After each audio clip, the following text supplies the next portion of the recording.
And we've got Olin Kreutz, we've got Patrick Mannelly, and we've got a 52-21 loss by the Chicago Bears to discuss. Unfortunately, Olin, you were very close with you just overestimated how good the Bears defense will play. Right.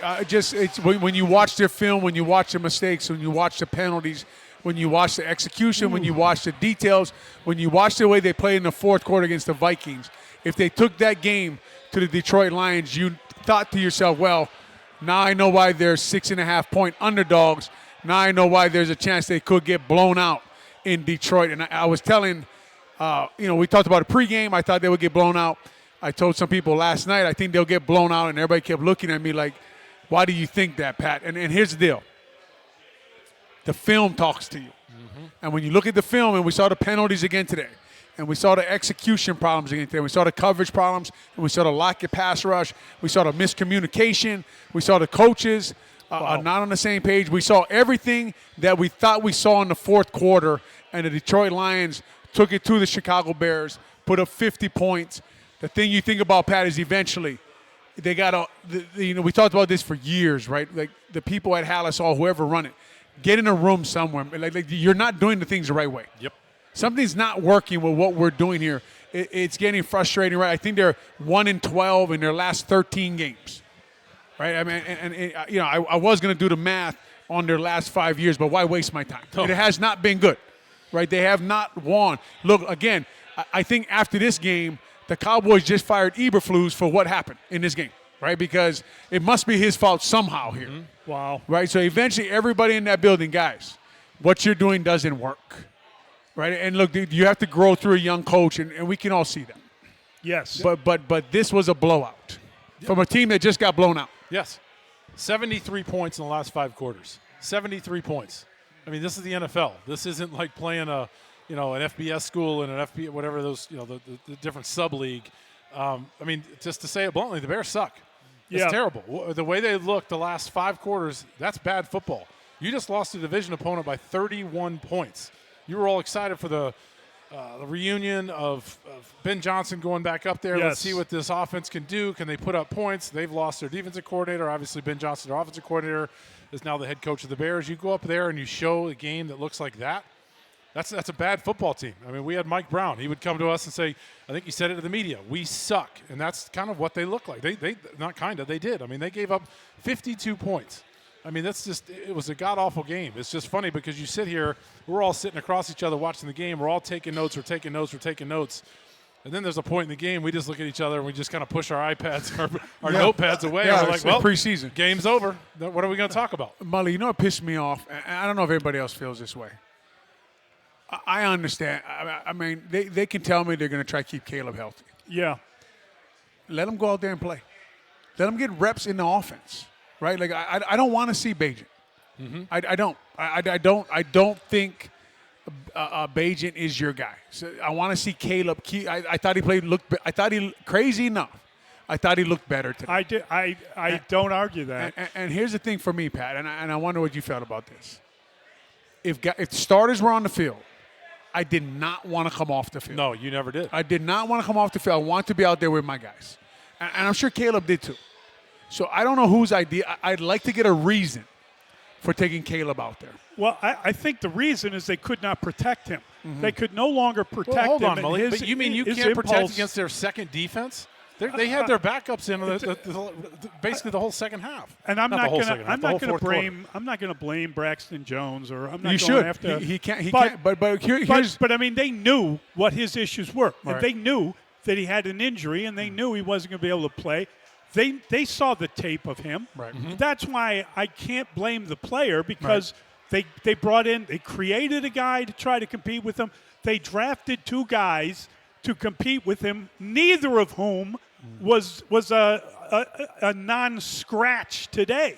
So I'm not gonna harp on that or anything. But I mean, that by the end of that game, the guy was getting sacked every time he dropped back. I totally agree with you. I'll say this: I think he went out when it was 38 or 45-14. Yeah, the Bears aren't going to win anymore. Right. Here's my argument: you can protect them with play calling. Mm-hmm. You don't have to call the straight drop back. let's get our offense moving in the right direction for the next game. That's why I didn't want him out of the game. Why isn't he in the game? Look, you can run the ball. You can move the pocket. You're not trying to go five-man protection, Pat. Yep. Get everybody out and try to score 40 points. At some point, it's just in the headset, guys. Let's get our offense on track here. Caleb has looked good.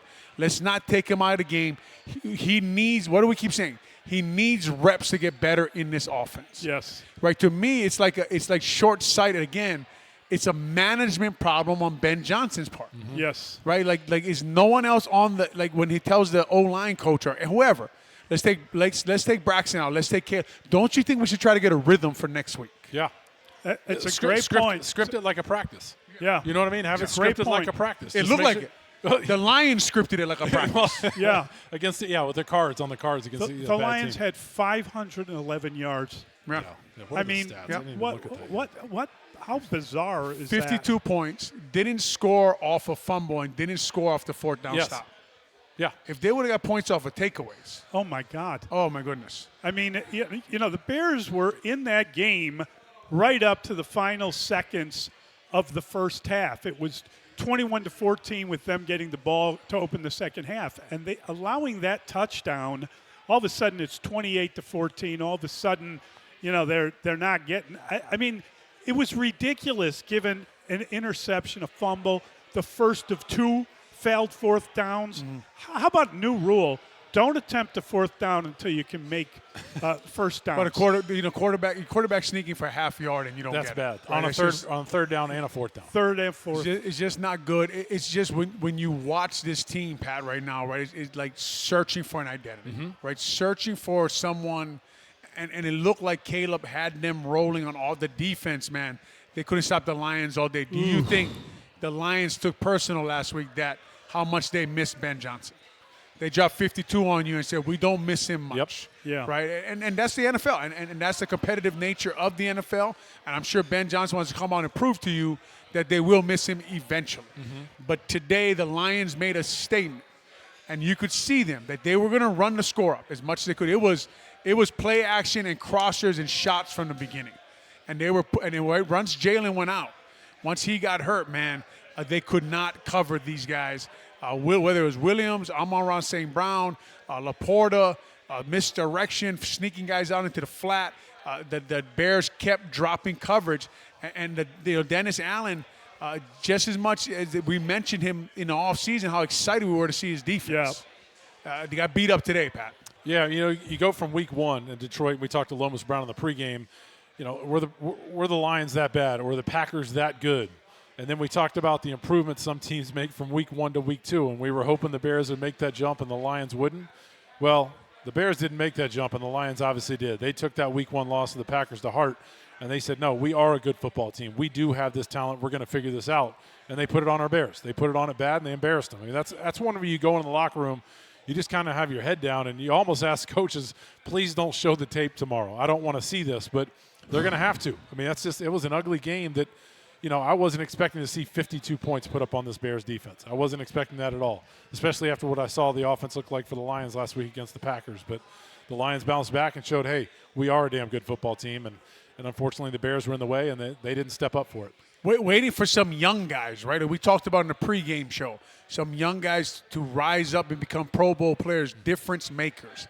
And as far as the draft goes, Javon Dexter, Pickens is not here anymore. Brisker, Tyreek Stevenson, right? These young draft picks, they got to develop, Pat. You can't keep putting Band-Aids on what you missed in the draft, right? And I don't see them enough. I don't see big plays from them enough. Brisker, I didn't see him make a big hit to late in the fourth quarter today, right? Nope. Javon Dexter, didn't see him much. That middle of the O-line, the Lions were so worried about, seeing like they did pretty good today, right? And the protection was there for Golf. He got to get the ball out. Just don't see enough of young guys bringing their game up so the Bears can take the next step that they have to take. And then you got 2 second-rounders that aren't even dressed out. You know, so you're talking about young guys. Are these guys going to start playing maybe if the Bears go here, the Cowboys next week 0-3 and maybe as it goes on, you get them more reps. But, yeah, the young guys aren't stepping up. Tyreek Stevenson had a terrible game. That was a really, really rough game. And when Jalen Johnson went out, the defense got exposed more. And hopefully he's not out for too long. T.J. Edwards now with a hamstring again, which is unfortunate. I think you heard that the second time. He's going to be out even longer. So it just doesn't look good for the Bears for the future, and it obviously didn't look good today. We are broadcasting live from Jared Payton's Flagship on the Fox in St. Charles. Come on out. We're going to be here for a while. Join the Score and Circa Sports Illinois out here today. Watch the game, hang around. The post-game show is going to be strictly on Twitch and YouTube. I think we've told you that already. But if anybody watching now has any questions, feel free to ask them on Twitch and on YouTube, and we will get to as many of those as we can. We are unfortunately unable to take anybody's phone call because we don't have that capability because we're not actually on the air and the radio. I believe the Cubs game is going on. Yeah, Well, can we cuss on this one, though? That's what I want to know. Can I give question. my true feelings? Dustin, can I cuss on this one? No, he said. Yeah, Dustin's got a nice cut to his. You know what I mean? Like it's a good look, man. It's a good look. yeah. At least we're winning with something today. Yes. The Bears now. I mean, look, Yes. like you're saying, the frustration and 21-49 their last 70 games. That is just. Yeah. Mully, I know it's just. And you've been watching all these games. Yes, you've been having to talk about them. Yeah, but it's like you're waiting to see the penalty stop, the details, like what they're talking about. That was my biggest problem going to this game when I said, look, the Bears are going to lose 31-17. They're going to lose by 6.5 because this was my problem.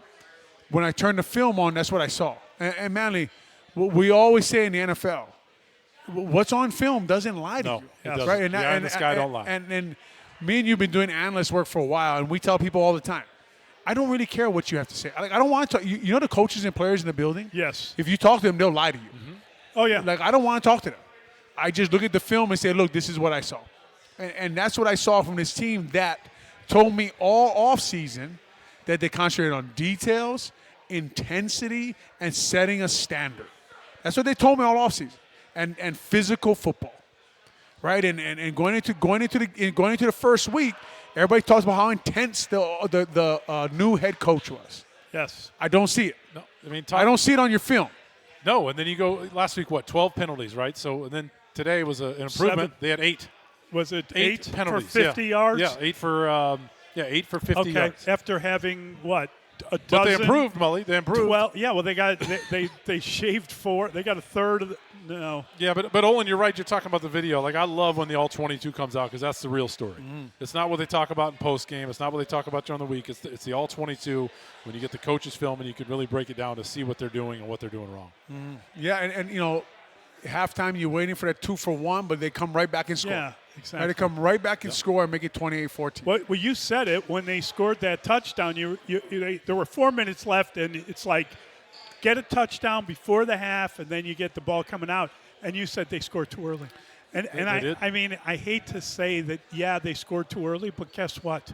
But that's management. That's like you're watching your defense versus their offense. You know Jalen Johnson's out. You run the ball or do something there to run some clock. Yeah, take the right? time. Just take a little time off that clock so they don't get another chance to score. It's just watching. Obviously, the frustration is high for everybody in Chicago. And we know patience, and the coach is new, and the quarterback is learning the new system.